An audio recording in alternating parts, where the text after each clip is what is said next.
আমিও কিন্তু একজন পর্বতা। আমি আলস পর্বতে প্রায় উঠেই গিয়েছি, সামান্য একটু তবে হেঁটে উঠিনি, ট্রেনে করে। যেখানে গেলাম সামনি নামে একটা জায়গা, সেই সামনি থেকে কেবল কারে করে একদম ওপরে যেলাম। তো আমি ওই মতলব করে গেছিলাম, কিন্তু সেই দিন সকালে উঠেই খবরের কাগজে দেখলাম যে আগের দিন ওইরকম একটা কেবল কার ছিঁড়ে পড়ে গেছে, এবং সেই ছবি এমন ভয়ঙ্কর ভাবে দেওয়া হয়েছে, কি করে কেবল কারটা ভাঙলো, সেখানে একটা বিরাট তারকা, মানে বিদ্যুৎ ঝলক, এটা সেটা। আমার বারবার মনে হলো কিন্তু আমার সামনে দিয়ে জাপানি এটা সেটা সব ছেলে টেলে মেয়ে, তারা ক্রমাগত ভাবে উঠে যাচ্ছে, কিন্তু আমি শেষ পর্যন্ত পারলাম। অবশ্য আমার বয়স তখন ৬৭ বছর ছিল। ওই বয়সেও ১৫০ ফুট উপর থেকে ওই নৌকায় করে ইউনিভার্সাল স্টুডিওতে পড়েছি।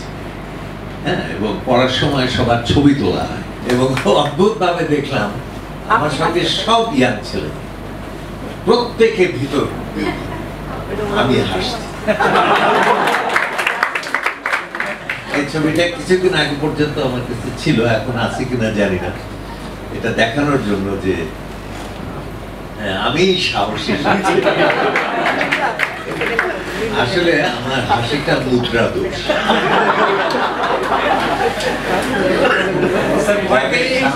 যাদের সামনে দাঁত উঁচু থাকে তাদের যেরকম দেখলেই মনে হয় হাসছে, আমার অনেকটা সেরকম। তো এখন বাঙালিরা এই প্রথম যাচ্ছে, ১০০০ বছর ধরে সমস্ত ইন্ডিয়ার মুমূর্ষু অবস্থায় ছিল, এবং এত মুমূর্ষু ছিল যে সমুদ্র পার হওয়াকে ভয়াবহ ধর্মীয় অপরাধ হিসেবে মনে করা হতো।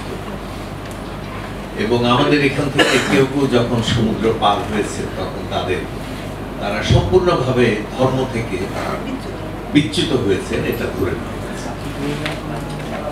তো বাইরে বেরোবে না, কোথাও যাবে না। যেমন ওই যে পাহাড়, সেই ডাকঘরের মধ্যে পাহাড়টা দাঁড়িয়ে আছে কেন, নিশ্চয়ই ও যেতে বারণ করছে, না হলে এত উঁচু হয়ে এইভাবে দাঁড়িয়ে আছে কেমন। আর অমল বলছে যে পাহাড়টা তো ডাকছে আমাকে, যে এসো আমাকে পার হও। যেমন এখন কোনটা আমি নেব? আমরা সাধারণত প্রথমটাই নিই, এইটাই আমাদের স্বভাব, এবং ওটা নিলে আরাম বেশি। কেমন কেন অযথা পাহাড়টা উঠবো, পাহাড়টা পার হবো? পাহাড়টাকে ভয় পেলেই তো সুবিধা, তাই না? বাড়িতে থাকা যায়। তো বাঙালির মধ্যে কোনো আক্রমণাত্মক কোনো শক্তি কোনো সময়ই প্রায় দেখা যায়। সবসময় যে শক্তি দেখা গেছে সেটা হচ্ছে পলায়ন্তরতা। এবং লক্ষণ সেনেরা যদিও ঠিক বাঙালি ছিলেন না, কিন্তু তবুও বাংলাদেশে থাকতে থাকতে কেমন এক সময় বাঙালিত্বের চারিত্রিক বৈশিষ্ট্য সেটা তিনি অর্জন করেছিলেন। কারণ যখন তিনি শুনলেন করে খেতে যে মুসলমানের পাগড়ি দেখা গেছে, কেমন সঙ্গে সঙ্গে তিনি, শোনা যায় শাড়ি পরে, পাশে নৌকা বাঁধা ছিল গঙ্গা, ওই নৌকাতে উঠে একেবারে সোজা চলে আসলেন বিক্রম পালি। অথচ মুসলমানরা আসেও নাই। ওই যে সামনে অগ্রবর্তী কিছু লোকজন থাকে না, রেকি করতে যায়, কোথায় নদী কোথায় পাহাড় এগুলো দেখতে যায়, সেইটা শুধু দেখতে এসছে। ওই যে পাগড়ি দেখা গেছে, এবং পাগড়ির নিচে একটু দাড়িও দেখা গেছে। আর হ্যাঁ, আমরা চিরকাল পালিয়েছি, এই জন্য আমাদের কোনোদিন স্বাধীনতা নেই। আমরা কি করে কোন রকমের গর্তের মধ্যে ঢুকে আত্মরক্ষা করি, কেমন কি করে কোন রকমের টিকে থাকবো, কোন রকমের বেঁচে, এইটা নিয়েই আমরা চিরকাল। আমরা বসতে পেলে শুতে চেয়েছি, কেমন, কিন্তু আক্রমণ করা হচ্ছে। এই আক্রমণের শক্তি আমাদের মধ্যে কখনো দেখা যায়। স্বাধীনতাটা আমাদের জীবনে এমন একটা জিনিস, ৭১-এর স্বাধীনতার পর আমরা দেখলাম যে আমাদের মধ্যে আরেকটা ব্যক্তিত্ব জেগে উঠছে, যেটা দীর্ঘকাল ধরে চাপা পড়া অবস্থায় ছিল। আমাদের মনে আছে যে কলকাতাতে ওই দেশ বিভাগের আগে বাঙালির সর্বোচ্চ ব্যবসা ছিল ধর্মতলা স্ট্রিটে, কলকাতায় একটা কাপড়ের দোকান। আর আজকাল বাঙালির ব্যবসা দেখলে ভীত সন্ত্রস্ত হয়ে উঠল। ব্যবসায়ী দেখলে পালাতে ওনাকে চায়, মনে হয় যে এখানে আর নয়, কেমন এখন পালায়। যে মারোয়ারিরা আমাদের এইভাবে শোষণ করেছে, এখন বাঙালিরা সেই মারোয়ারিদের শোষণ করে। এটা কিন্তু ঠিক স্বাধীনতার পরে যে রবীন্দ্রনাথ প্রথম লিখলেন যে এই জীবন চাই না, আরো বড় জীবন চাই, দূরের জীবন চাই, দূরকে চাই। যাব না আজ ঘরে রে ভাই, যাব না আজ ঘরে, আকাশ ভেঙে বাহিরকে আজ নেব রে লুটকে। এই আক্রমণ শুরু হলো, আক্রমণ বাঙালিটা। এর আগে পর্যন্ত কিন্তু কেউ আক্রমণের কথা বলে, প্রতিরোধের কথা বলেছে, কেমন। তারপরে রবীন্দ্রনাথ আবার লিখলেন যে ইহার চেয়ে হতেন যদি আরব বেদুইন।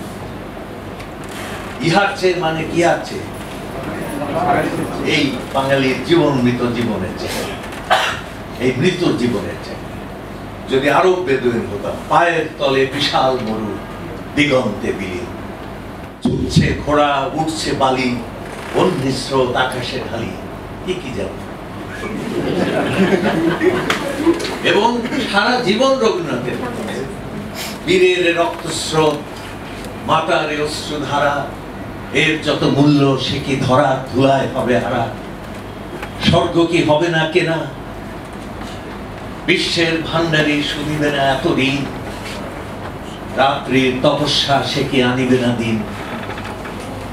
আনে না দিন, রাত্রির তপস্যা।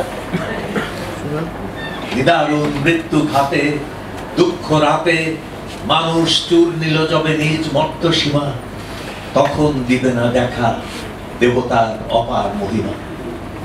রবীন্দ্রনাথ ছাড়েন, নাগিনেরা দিকে দিকে ফেলিতেছে বিষাক্ত নিঃশ্বাস, শান্তির ললিত বাণী শোনাইবে ব্যর্থ পরিহাস। বিদায়ের কালে আমি তাই ডাক দিয়ে যাই, দানবের সাথে যারা সংগ্রামের তবে প্রস্তুত হতেছে করে। এই বাঙালির জাগরণ। নজরুল এসে তো একেবারে জাগরণকে প্রায় শিখরে শিখরে এমনকি ঈশ্বরকে পর্যন্ত ধরে বসলেন। হ্যাঁ, আমি জানি ওই স্রষ্টার ফাঁকি, সৃষ্টির এই চাতুরি, তাই বিধি ও নিয়মে লাথি মেরে ঠুকি, বিধাতার বুকে হাতুড়ি। আমি জানি ওই ভুয়ো ঈশ্বর দিয়ে যা হয়নি হবে না। কিরকম প্রবল প্রচন্ড একটা বাঙালিত্বের শক্তি আমরা একসময় লক্ষ্য করেছি শিল্পে, সাহিত্য। তারপরে সেটা যখন আমরা স্বাধীন হলাম, তখন আমাদের বাস্তব জীবন কেমন এই সাইজ নিয়ে, তাই না? এই যে সাইজ, ওই সাইজ নিয়ে হিমালয়ের এভারেস্ট, আর এই সাইজ এটা দুইবার।